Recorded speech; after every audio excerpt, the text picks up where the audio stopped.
Así que se va a titular esta serie La creación y Dios. No se pierdan ninguna de las conferencias que vamos a ir compartiendo, desde luego en diferentes iglesias, pero vamos a comenzar aquí en Toluca con la primera y la segunda parte de la creación y Dios. Y antes de entrar a la Biblia, les pido que la abran en el Génesis capítulo 1 y comenzar a profundizar este pasaje más importante que existe.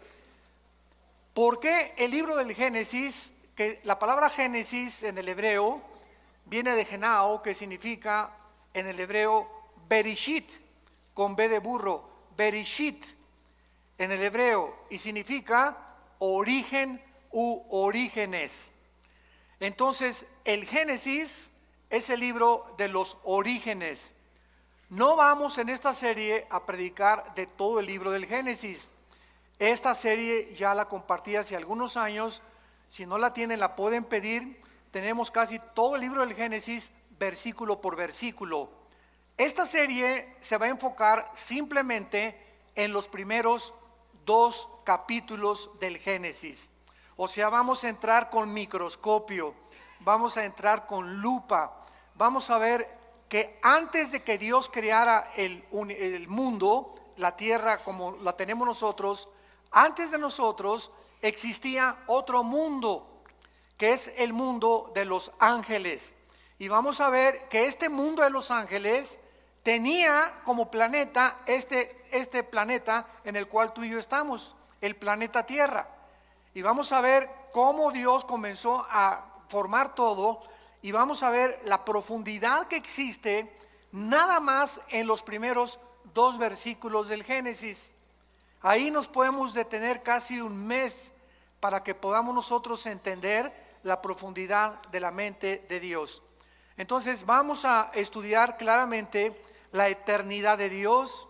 Cuando hablamos de la eternidad, pues la mayor parte de los cristianos no sabemos qué significa eternidad. Creemos que es un punto de una línea recta que sale y continúa eternamente. Sin embargo, esto es una medida de nosotros, esto no es la eternidad. O cuando decimos por los siglos de los siglos o secula seculorum, creemos que ya nos vamos a seguir extendiendo por todo el tiempo.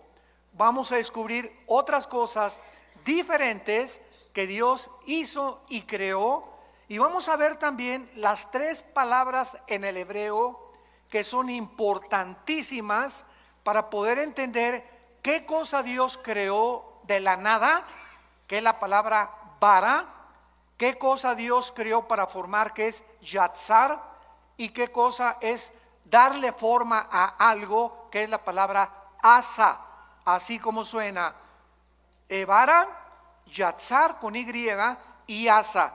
Si nosotros no conocemos estas 3 palabras, entonces no vamos a entender, por ejemplo, por qué hasta el 4.º día Dios creó los cielos y la tierra.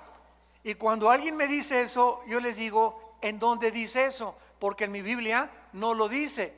¿Cómo no, hermano? Léale ahí, Génesis 1.14, dijo luego Dios. ¿Qué cosa dice? No dice Dios creó, dijo luego Dios, haya lumbreras. Y esta palabra haya es la misma palabra hebrea, haya, que significa hacer o que se ponga algo en movimiento. Entonces el sol y la luna ya existían. Dios no los creó en el primer día de la creación de nosotros, sino que en el mundo anterior de nosotros el sol y la luna ya existían. Y el universo sufrió una especie de congelamiento para que cuando Dios volvió a recrear todo y a colocarlo en nosotros, Dios puso en movimiento lo que ya existía. Entonces todas estas cosas escondidas y todas estas cosas maravillosas de la Biblia las vamos a ir, por favor, estudiando, analizando, investigando con lupa, con microscopio, porque es ya tiempo que la iglesia de Dios pueda salir de la leche y ya podamos comenzar a comer algo mucho más sólido, que es la palabra de Dios. Ahora bien, para esto es muy importante que recordemos algo. Necesitamos aprender a pensar. Todos se quedan ahorita así, ¿Qué querrá decir con que yo necesito pensar? ¿Que acaso soy un mono o un simio? ¿No pienso o no razono? Bueno, cuando estoy diciendo necesitamos aprender a pensar, el pensamiento dentro de la filosofía griega o dentro de Sócrates, Platón, Demóstenes, etcétera, etcétera, significa no solamente pensar en algo, sino meditarlo, comerlo, asimilarlo hasta que tú lo entiendas. Y esta es la palabra que se usó en el hebreo, meditar. Salmo número 1. De día y de noche medita en este libro de la ley. Dios le dice a Josué, Josué 1, 8 y 9, Josué medita día y noche. O sea, medita es la palabra que se usa para las vacas. Cuando una vaca come, tiene varios estómagos. ¿Sabían ustedes eso de las vacas? Entonces la vaca come la paja o la hierba y hace esto. Y le da, y le da, y le da, y le da. Y después de 10 o 15 veces la pasa a los intestinos. Eso es la palabra meditar. De tal manera amó Dios al mundo que dio a su Hijo. De tal manera, y comienzas, de tal manera. ¿De qué manera, Señor? Y ahí hay una pregunta. ¿Amó Dios al mundo? ¿Nos amaste? ¿Qué significa el mundo? ¿Las personas o el planeta Tierra? Que dio a su Hijo unigénito. ¿Qué significa que nos diste a tu Hijo? Y te vas analizando cada frase, la vas asimilando, vas pensando en ella y de repente, eureka, como decían los griegos, lo entiendes y comienzas a descubrir la iluminación que necesitamos de la palabra de Dios, que nos la da el Espíritu Santo. Entonces ya adquiere la Biblia vida a tu espíritu, porque has aprendido a leerla. Y no basta leerla, hay que estudiarla, hay que meditarla, pensar en ella y hay que memorizarla. Yo no les pido a nadie que levante su mano en esta mañana, pero ¿cuántos de ustedes memorizan 2 o 4 versículos diarios? Si yo te paso al frente de perdidas, ¿puedes decir de memoria el Salmo 23? ¿Ya de perdida? ¿O podrías decir de memoria el Salmo 90? ¿O nada más Juan 3:16? Estoy hablándoles muy en serio, O sea, si el cristiano no memoriza la Biblia, no vas a poder expandir tus pensamientos ni tu comprensión de la voluntad de Dios. Tenemos que memorizarla todos los días. Ponte en un papelito, Filipenses 1:6, estando persuadido que el que comenzó la obra la perfeccionará hasta el día de Cristo. Lo pones ahí en tu espejo, lo pones en tu carro, en lugar de venir con el celular ahí, lo pones en tu oficina, lo pones en tu computadora y estás pensando y repitiéndolo en la noche. Mi amor, por favor, pídeme que te repita tus versículos y le estás dando y dando. Hermano, es que a mí no se me queda nada, porque nunca piensas. Yo no tengo memoria porque no la has practicado. Pero si no estás en un psiquiátrico, tienes memoria. Si no estás mal de la cabeza, tienes memoria. Y no se te quedan las cosas porque nunca lo has practicado. Es como un músculo la memoria. Tenemos que estar ejercitando y vas a descubrir que podemos llegar a memorizar capítulos enteros, salmos enteros de la Biblia. Entonces todo esto es lo que se llama, y lo que le dice Pablo a Timoteo en su segunda carta: esfuérzate en la gracia de Jesús. Necesitamos poner más de nosotros para poder comprender más la mente de Dios. Hace muchos años, en Job capítulo 38, versículo 4, Dios le hizo esta pregunta a Job. Ahora bien, si a la iglesia ni la Biblia traes, pues ya no queda más cosa, ¿verdad? Más que llorar. Porque ya venía a la iglesia sin la Biblia, pues ya entonces ya no hay manera de poder explicar nada. Job 38:4. Dios le hizo esta pregunta a Job hace muchos años. ¿Dónde estabas tú cuando yo fundaba la tierra? Házmelo saber si tienes inteligencia? En otras palabras, esta pregunta nadie la ha podido contestar. En el afán de poder nosotros, los seres humanos, tratar de descubrir el origen del universo, o cómo el hombre fue puesto por primera vez, qué fue primero, el hombre o la mujer, fue realmente una primer pareja la que comenzó en el planeta Tierra, y además hacia dónde se dirige el universo y nuestra vida. En este afán de descubrir las cosas, ¿qué hemos hecho? Muy bien, hemos utilizado dos medios: la ciencia. La palabra ciencia significa conocimiento humano, cuando es la ciencia secular. Entonces, a través de la ciencia, los científicos han inventado, han hipotetizado, han especulado, han filosofado, tratando de cómo comenzó todo, e inventaron una teoría. Por eso se llama teoría. ¿Cuál es esta teoría? Se le llama el Big Bang, o la gran explosión. El universo, dicen los científicos, que no tiene nada de ciencia en esto, porque no es científico, porque para que sea científico tiene que ser demostrado. Entonces, como no se puede demostrar por medios naturales ni en un tubo de ensayo cómo comenzó el universo, los científicos dicen que fue una explosión, y que de esa explosión se formaron los planetas, etcétera, etcétera.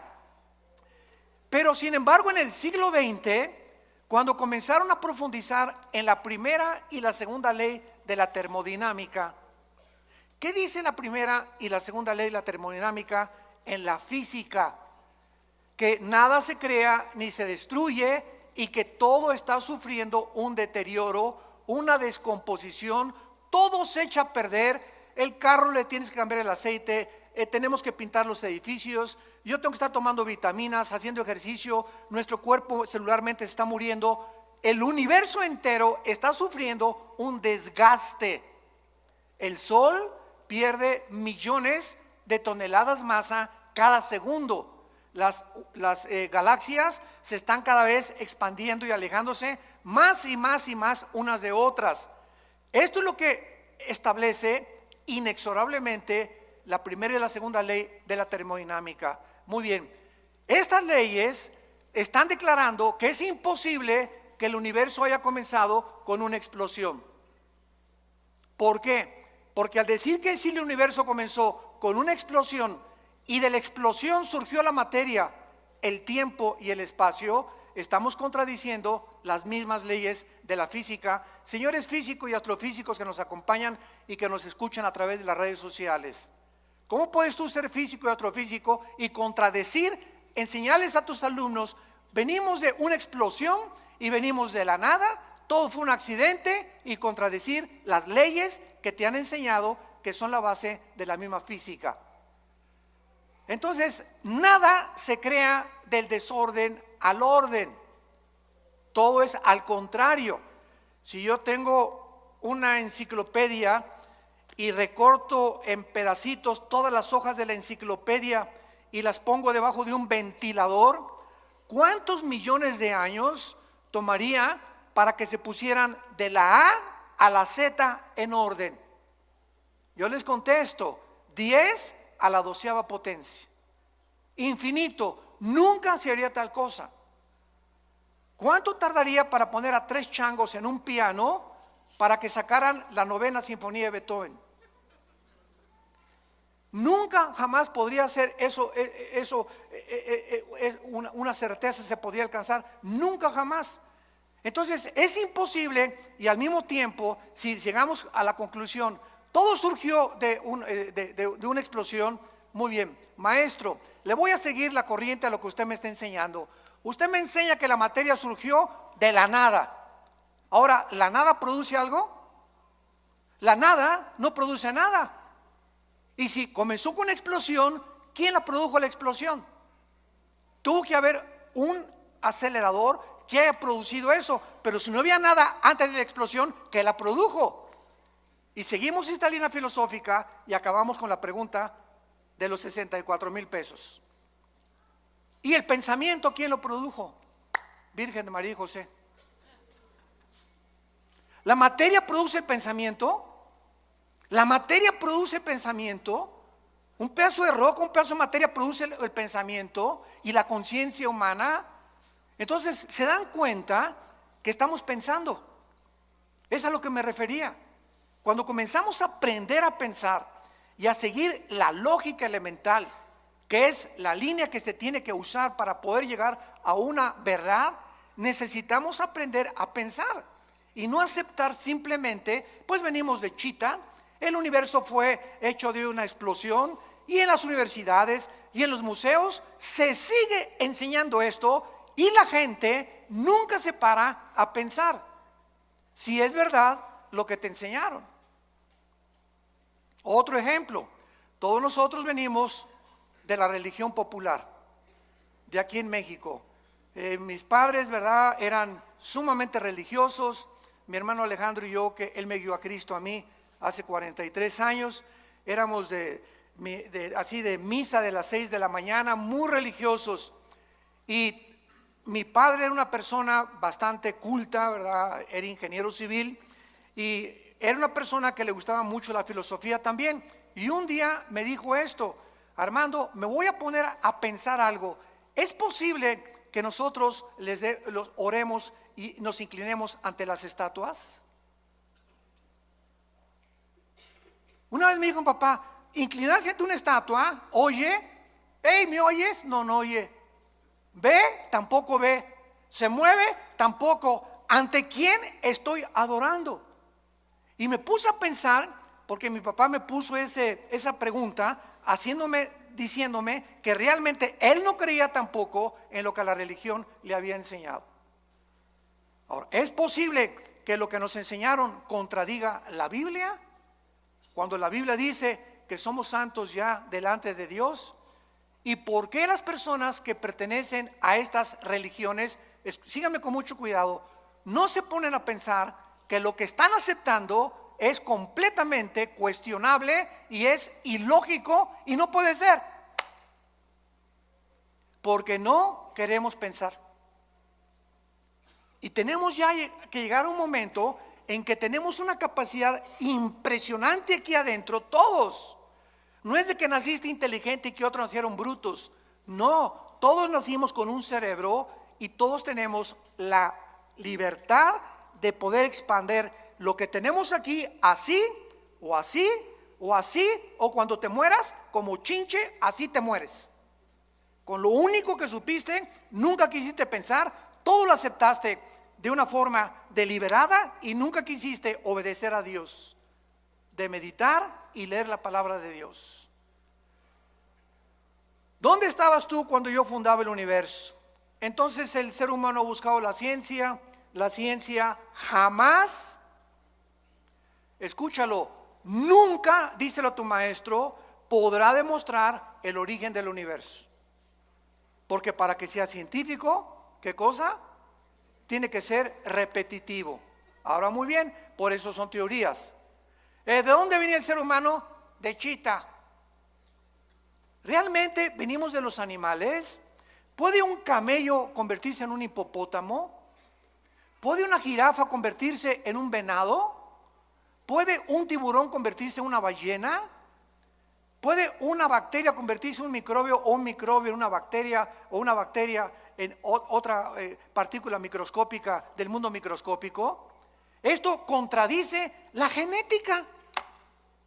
¿Qué dice la genética ahora que descubrieron el ADN? 1954, los doctores Crick y Watson, que tenemos dentro un software en las millones de células de nuestro cuerpo, donde dentro de mi célula tengo una particularidad donde está escrito quién soy. Esto está tremendo. Dentro de nuestro cuerpo, en cada una de tus células está escrito quién eres, cuántos años vas a vivir, qué color de ojos tienes, qué color de tu piel es, el color de tu cabello, la altura, la mancha de tu abuelita, las orejas de papalote de tu abuelo, el carácter emocional berrinchudo de tu mamá, etcétera, etcétera. Todo eso está concentrado en el ADN. en el ácido desoxirribonucleico, ADN, dentro de nuestra célula. ¿Quién puso esa información ahí? El ADN de un camello es diferente al ADN de un hipopótamo, de un tigre, de un perro, de una vaca, etcétera, etcétera. La biología y la genética impiden la mutación de una especie a otra especie. ¿De dónde inventan que venimos de los animales? Nunca se han puesto a pensar. Ya la biología, las leyes de la ciencia, de la física, contradicen la teoría de la evolución que te enseñan en la universidad. ¿Y por qué te la siguen enseñando? ¿Por qué esos maestros que te la enseñan no quieren pensar? ¿Y por qué no quieren pensar? Porque les falta honestidad intelectual. Porque si fueran honestos intelectualmente podrían decir: oye, la biología niega la evolución. Los aminoácidos, que son los ladrillos de la vida, han impedido, impiden e impedirán la evolución. La física impide la evolución. ¿Por qué? Porque no venimos de menos a más, vamos de más a menos. La genética impide la evolución por la construcción del ADN, que no se puede hacer una mutación de una especie a otra especie. Y como dijo Dion Teofilito, en mi tierra, y seguirán buscándolo. El famoso eslabón perdido. Entonces, cuando tu maestro se vuelva a levantar en la universidad y te diga: venimos de los animales, y Darwin realmente no se ha equivocado en su libro El origen de las especies, levántate y dile a tu maestro: deme usted una muestra de una mutación de una especie a otra especie, y voy a creer que venimos de chita. Pero se sigue enseñando. ¿Por qué se sigue enseñando?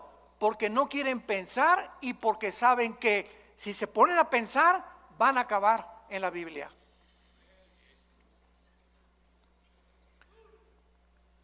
De todas las teorías que existen en el mundo, no hay más que lo que nos han enseñado en la escuela, que venimos de una evolución accidental, fortuita, que venimos de los animales, y la otra explicación de dónde venimos está en la Biblia. No está en el Corán, ni en los Vedas, ni en el Tripitaka de los Budas, ni Mahatma Gandhi, ni de Confucio. En ningún otro libro sagrado, ningún otro libro de los billones de literatura que existen nos dicen de dónde venimos y quiénes somos más que la Biblia. Ahora, ¿de veras dice eso la Biblia? Es lo que vamos a ver. Y no solamente lo dice, sino que lo comprueba. Y conforme el mundo pasa y la ciencia evoluciona, la ciencia dice: y la Biblia tenía razón. Durante siglos se preguntó por qué José no se metía con María para que naciera Jesús. Se aceptó y la iglesia romana dijo: es un dogma de fe. Tienes que creer que Jesús no se metió con María porque es un dogma de fe, sin dar ninguna explicación. Sin embargo, en 1954, lo compartimos en el desayuno ayer, se descubre el ADN y se descubre que el ser humano está dividido en dos: hombres y mujeres, macho camacho y las reinas de la casa. Más nos vale. Ok, ¿qué determina que tú hayas nacido hombre? ¿Y qué determina que tú hayas nacido mujer? ¿Sabes qué determina que seamos hombres y que tú hayas nacido mujer? Nuestros cromosomas. Los cromosomas de la mujer son XX. El hombre tiene XY. El cromosoma Y no lo tiene la mujer, lo tiene el varón. En otras palabras, cuando mi papá se juntó con mi mamá, el cromosoma Y de mi papá ovuló el cromosoma X de mi mamá y nací macho camacho. Y si tú eres mujer, cuando tu papá tuvo relaciones con tu mamá, el cromosoma X del varón ovuló el cromosoma X de tu mamá y naciste mujer. Y hemos llegado a un siglo, el siglo XXI, donde se está discutiendo el género con la famosa biología del transgénero, y decirles que si un niño se quiere vestir de mujer, que lo dejen, Y si una niña si quiere jugar a los soldados, que la dejen y que se vista de soldado. Cuando la misma biología es la que determina, cerremos ya la Biblia, la biología determina quiénes somos. Entonces, si tú tienes, hazte un examen de sangre y tienes la Y, eres hombre. Nadie te va a cambiar y es imposible que te cambien tu masculinidad. Así te hizo Dios, así acéptalo. Y si tienes los dos X, eres mujer. Y nadie se atreva a cambiar tu feminidad con la cual Dios te creó como mujer. Hemos llegado a un grado de dioses de decir, cambiemos a este hombre en mujer y esta mujer en hombre. Y llegar al grado que es el síntoma más grande de descomposición social, de poder llegar hasta el matrimonio, hombres con hombres, mujeres con mujeres, y destruir el patrón de la familia que tiene su origen en la Biblia, y creer que ahora la familia es hombre con niños, mujer y mujer con niños. Y la Biblia dice que la familia es un hombre con una mujer que fue la que parió a mis hijos, y esa es mi familia delante de Dios. ¿A qué grado hemos llegado por no pensar? Lo aceptamos todo y se está convirtiendo en normal. Ya se está aceptando como algo normal. Y ahí están en las bodas de hombres con hombres. Ay, mijito, que se casó con Pepe y Pepe con Carlitos. Que sean felices. ¿Cuál felices? Es una mentira. El 63% de las personas que se han querido cambiar el sexo en el transgénero, lo dicen los psiquiatras, se han suicidado. Cuando una persona pierde su identidad, lucha con demonios que tratan de robarte tu identidad y confundirte, y vienen las depresiones, vienen las luchas angustiosas de las emociones y los sentimientos, porque el diablo te está atormentando. Tienes que ser libre en el nombre de Jesús y aceptar como Dios te hizo. Nadie aplaude, pero que Dios los bendiga. A la palabra de Dios. Muy bien. Y por otro lado, en su afán de descubrir el origen de las cosas y del universo y nosotros, se ha recurrido a la ciencia y a la brujería, al ocultismo, a las limpias, a tratar de penetrar en el mundo del más allá, con espíritus, con contacto con los muertos, con contacto con los espíritus, porque no sabemos quiénes somos, ni a dónde se van los muertos, ni qué nos da la energía, ni qué nos da el poder. El hombre ha caído en la brujería desde los tiempos de Babilonia, en la Torre de Babel. La Biblia dice que la brujería, la astrología, la magia tuvieron su origen en Babilonia, que es la ciudad más nombrada después de Jerusalén en la Biblia. Comienza la Biblia en Génesis 10 con Babilonia y termina en Apocalipsis 17 y 18 con Babilonia otra vez, porque significa confusión. El hombre sin Dios está confundido, y por eso hemos tomado caminos que la evolución, que la brujería, que el ocultismo, que voy a cargarme de energía en las pirámides de Teotihuacán, voy a consultar a los muertos con los mediums que me hagan limpias. Todas estas cosas son el fruto de la ignorancia de la Biblia. Jesús dijo: yo soy la luz, y bajó del mundo hace 2000 años para alumbrar nuestros ojos.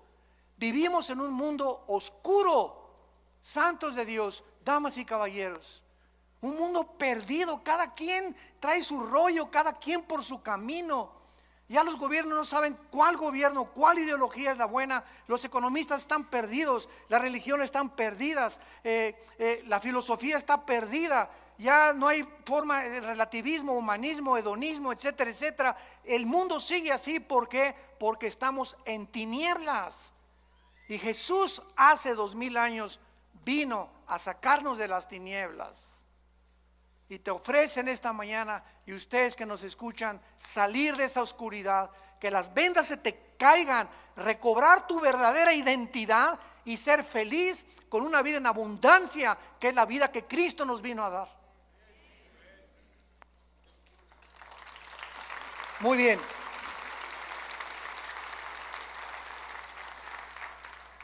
Ahora veamos nosotros, por ejemplo, en el libro de Tito, en la Biblia, que desde el principio Dios hizo una promesa desde que Él creó a entidades espirituales que no todos se llaman ángeles. Vamos a comenzar a aclarar términos.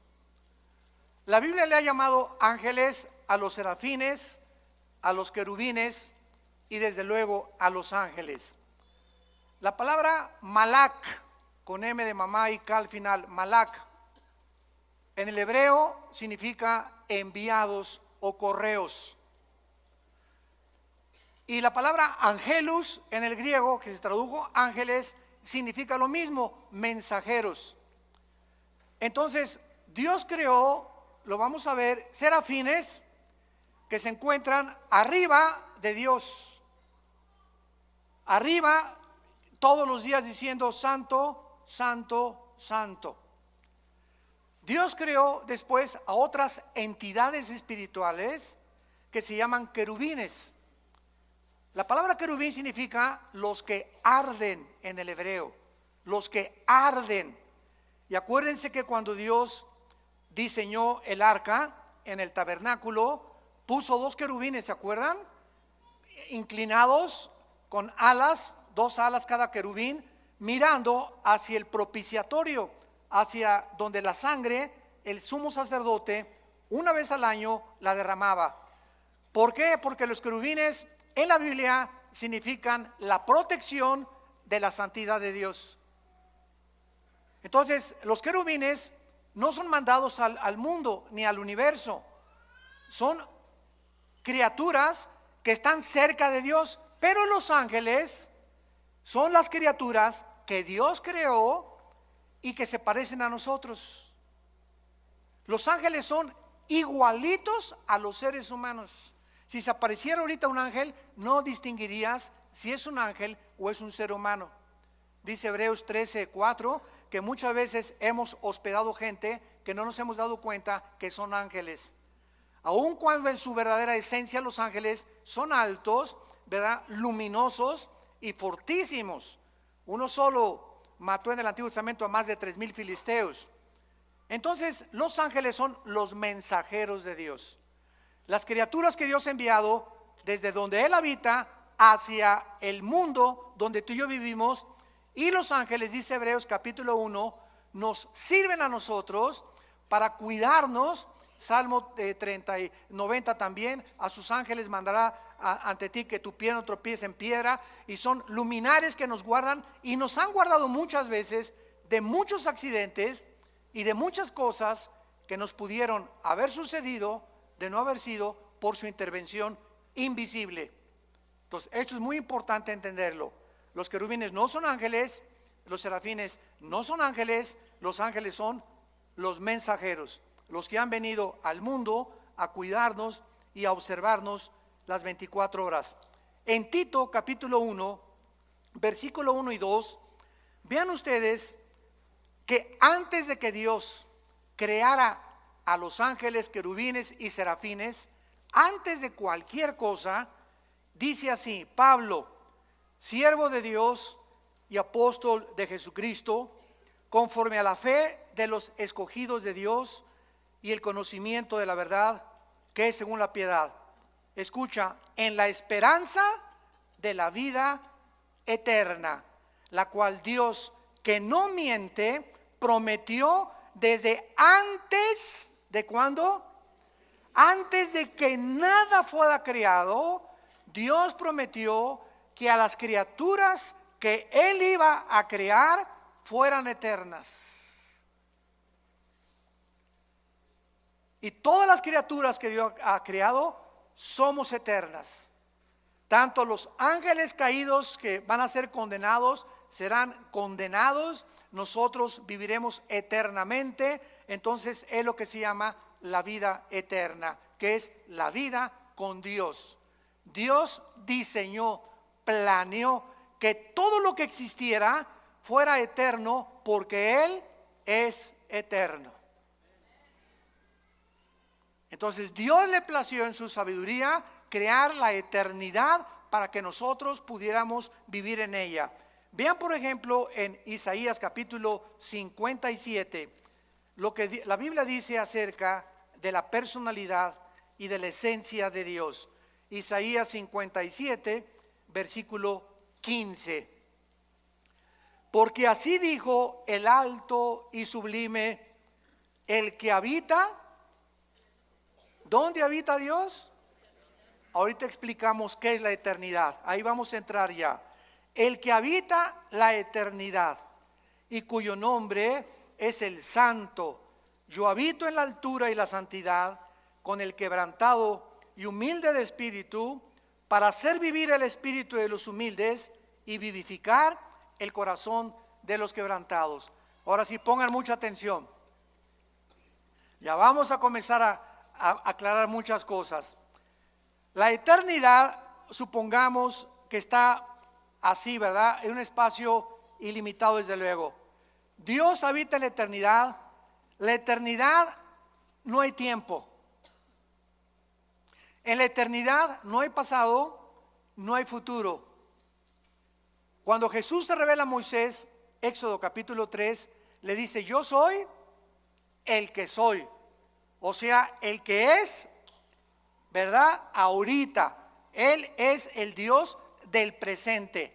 Yo sé que es difícil de entenderlo porque nosotros habitamos en 4 dimensiones donde hay pasado, presente y futuro, pero ahorita los fusibles no se les van a fundir.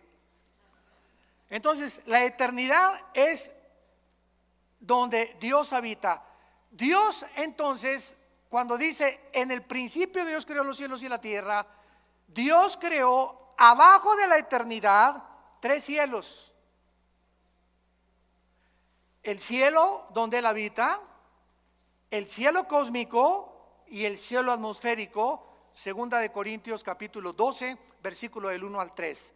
Ahí Pablo menciona los 3 cielos. Entonces, estos 3 cielos no existían siempre. Fueron creados abajo de la eternidad. Ahora, cuando Dios crea el tercer cielo, el segundo cielo y el tercer cielo, Dios crea unánimemente, junto con los 3 cielos, el tiempo, la materia y el espacio. Génesis 1:1. En el principio Dios creó. Cuando estamos hablando del principio, recuerden esto, no es el principio de nuestra creación. No es el principio de nuestra creación, porque es muy claro que los ángeles existían antes que nosotros, como lo vamos a ver. Fueron creados antes que nosotros. Entonces, cuando Dios dice, en el principio de Dios, ahí comenzó el tiempo, ahí comenzó la materia, ahí comenzó el espacio. Entonces, en este principio, síganme con mucho cuidado, ya estamos abajo de la eternidad. Comenzó el tiempo, el espacio y la materia. En este principio Dios creó los cielos y la tierra y los ángeles. Y cuando Jesús dice, en el principio era el verbo era con Dios y el verbo era Dios. Y primera de Juan 1 dice, lo que era desde el principio, lo que nuestras manos palparon y vieron tocante al verbo de vida, porque la vida fue manifestada. Juan 3 veces te repite que este principio fue antes de nosotros. No es cuando nosotros fuimos creados. Nosotros fuimos creados después del principio, como lo vamos a ver en el versículo 2 del Génesis, que algo pasó en el principio, que Dios volvió a recrear la tierra, a crearnos a nosotros después de los ángeles, para ponernos arriba de los ángeles, gobernar a los ángeles, y la regamos.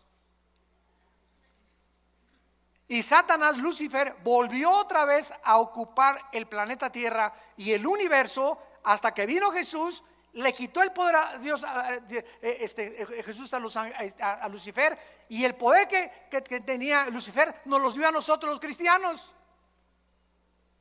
Y mayor es el que está entre nosotros que el que está en el mundo. Entonces Lucifer sigue teniendo el poder que perdimos nosotros con la caída de los Adán y Eva, los primeros padres, pero que se volvió a recobrar con la muerte de Cristo y nos entrega a nosotros Dios el Espíritu Santo, porque recibirán poder. Hechos 1:8.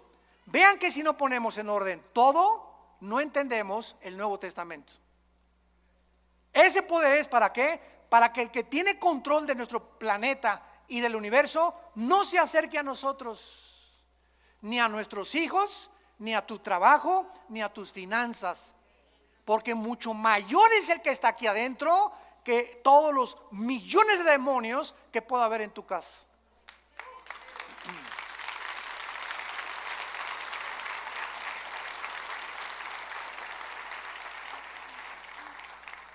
Ya, por favor, no digan, pastor, ¿puede venir a mi casa a echar el chamuco fuera?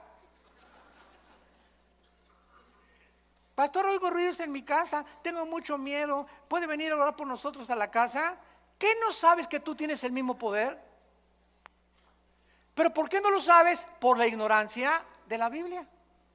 No la estudias, no la meditas, no la lees, no te ha iluminado el Espíritu Santo el entendimiento para saber que en tu casa tú eres el sacerdote con tu esposa y tú puedes llegar a tu casa y en el nombre de Jesús aquí se va cualquier espíritu que no sea el de Dios, y aquí habita Jesús y mi casa es tuya, Señor. Mi dinero en el banco no es mío, es tuyo. Todo lo que tenemos es tuyo. Cualquier daño que le quieran hacer a tus bienes, Señor, te lo hacen a ti, no a mí, porque me pongo a tu disposición, porque tú me hiciste y de tu gracia damos y de tu gracia recibimos.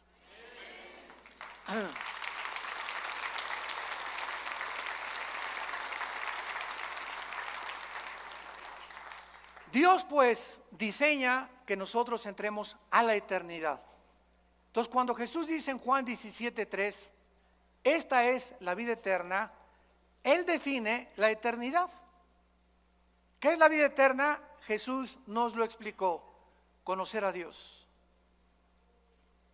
Esta es la vida eterna, que te conozcan.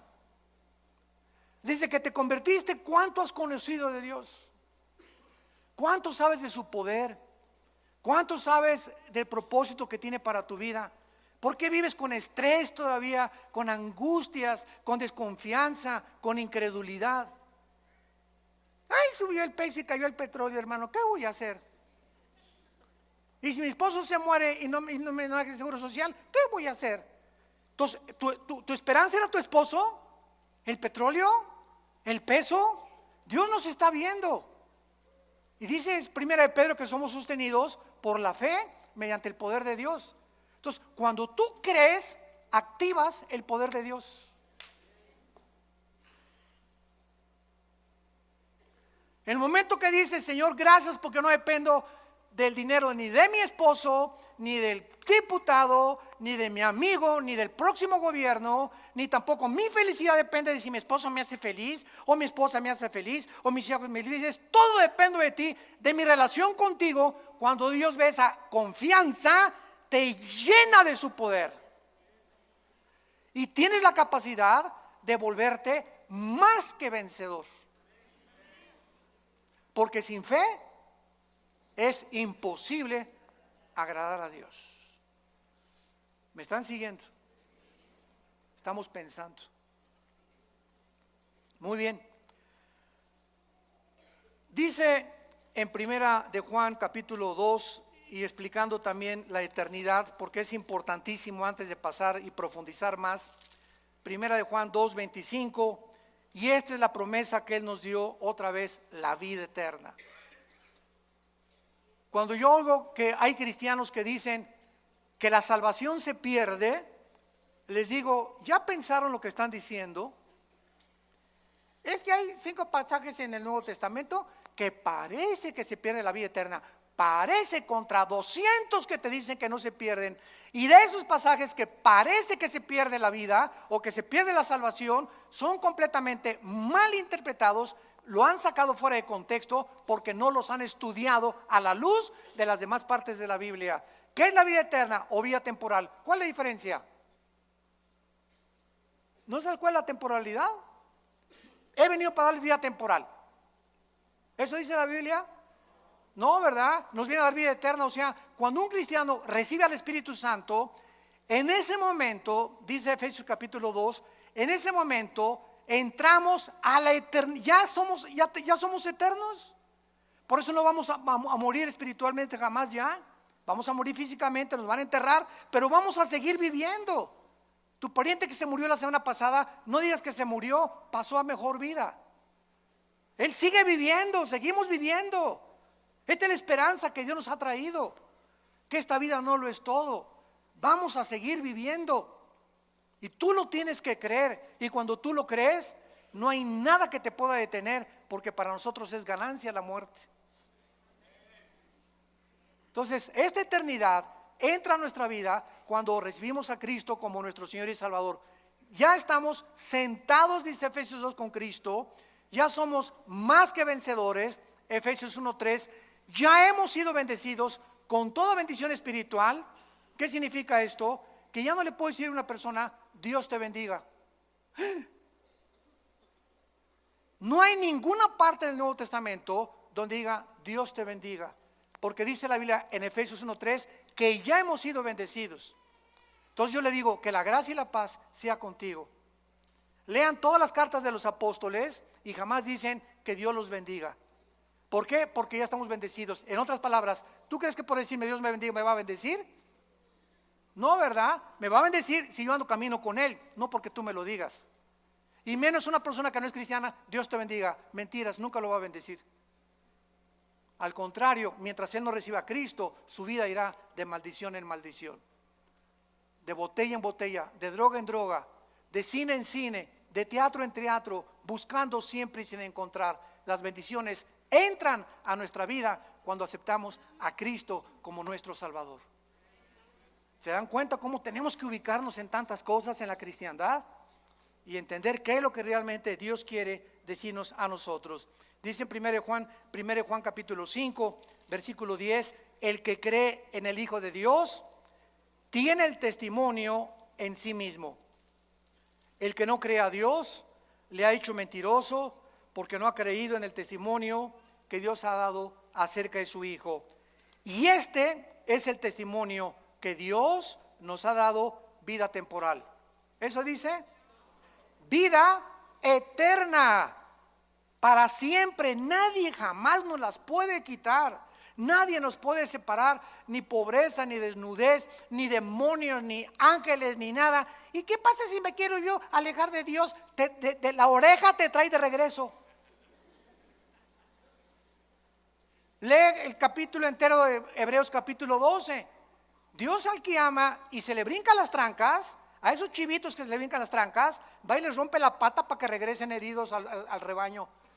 Pero es preferible, dijo Cristo, que pierdas el brazo y pierdas las piernas y te quedes ciego o tengas una enfermedad, a que entres entero al infierno.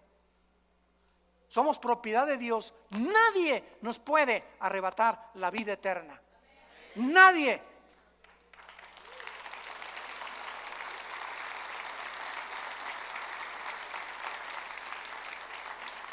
Dios nos ha dado vida eterna y esta vida está en su Hijo. El que tiene al Hijo tiene la vida. El que no tiene al Hijo no tiene la vida. En otras palabras, tú puedes tener una religión, ser católico, bautista, venir aquí a Vida Nueva, carismático, nazareno, mormón, no me importa la religión que tengas. Si tú tienes una religión y no tienes al Hijo, no tienes más que una religión, no tienes la vida eterna. Para tener la vida eterna necesitamos que Jesús entre a nuestra vida. Es un regalo que Dios nos da, que le abras tu corazón y que lo recibas como tu Señor y como tu Salvador. Porque Él es el Hijo de Dios, el poseedor de la vida eterna. Y finalmente regresamos a Génesis capítulo 1 y vemos nosotros que al abrir la Biblia, el Espíritu de Dios, lo primero que hace al abrir la Biblia es llevarnos a las primeras palabras que Dios consideró, porque son las primeras palabras de Dios. Dios consideró que era lo primero que tenía que decirnos, que toda la creación tuvo un principio, en el principio. El universo no es eterno, hubo un principio. La ciencia, gracias a Dios, el siglo XX lo reconoció por la segunda ley de la termodinámica, que es imposible que el universo haya sido eterno. Tiene que haber tenido un principio, como la Biblia lo establece y como las leyes de la física lo confirman también. Ahora bien, si el universo tuvo un principio y nosotros de ese principio nos alejamos cuando pecamos contra Dios, cuando tú recibes a Jesucristo, tu vida comienza a tener un principio. Comienzas otra vez a caminar con Dios. ¿Ya naciste de nuevo? ¿Ya tienes a Jesucristo como tu Señor y Salvador? Porque en el momento que tú lo haces, en el principio de mi vida, fue hace 43 años, mi vida antes de que yo fuera cristiano era un desastre. Pero cuando comencé con Cristo, comencé a caminar con Dios. Y a partir de ese momento, todas las bendiciones de Dios, el plan de Dios, la eternidad, lo comencé a comprender. Las vendas se nos caen de los ojos y comenzamos a ver la luz de Jesús. Ustedes son la luz, dijo Jesús, Mateo 5. Así alumbre vuestra luz delante de los hombres. Dios te quiere salvar para que vayas con tu familia que está en la oscuridad, en el paganismo, en la idolatría, en las religiones. Somos la luz del mundo a tus amigos, en tu bufete de abogados, en tu consultorio médico, en tu taller de carpintería, en tu escuela, en tu secundaria. ¡Alumbra! Levanta la voz. No seamos cobardes. Dios no nos ha dado un espíritu de cobardía, sino de poder. ¿Qué importa lo que el mundo diga de nosotros? Caminemos con la bandera de la verdad, de la santidad y de la justicia y alumbremos este mundo que sigue en tinieblas. Te damos gracias, Señor, por tu palabra. Gracias, Señor, por revelarnos las verdades del universo, de nuestro origen, de la importancia de entender y pensar claramente lo que tú nos has dejado como nuestra herencia. Gracias, Señor, porque eres tan maravilloso y tan grande y tan poderoso que queremos cada día conocerte más. Por lo cual pedimos que nuestro Dios y Padre de Jesucristo, el Padre de la gloria, les dé a cada uno de ustedes un espíritu de sabiduría, de revelación en el conocimiento de Jesús. Ser más que vencedores, ser guerreros y guerreras de Dios, valientes, porque aunque venga el enemigo como un río, levantaremos bandera contra él, porque mayor es el que está dentro de nosotros. Y no tenemos un espíritu de cobardía, sino de poder, de amor, de dominio propio. Y que el Dios de esperanza te llene de todo gozo y paz en el creer, para que abundes en esperanza por el poder del Espíritu Santo y seamos capaces de llegar al final de nuestra vida y acabar diciendo con el apóstol Pablo: he acabado la carrera, he peleado la buena batalla de la fe, por lo cual nos está esperando la corona de la vida. Y todos ustedes en esta mañana que no tienen a Cristo, que no estás seguro de que Jesús vive en tu vida, ahí desde tu lugar, ustedes que nos ven por las redes sociales, dile con todo tu corazón: Señor Jesús, te pido perdón por mis pecados.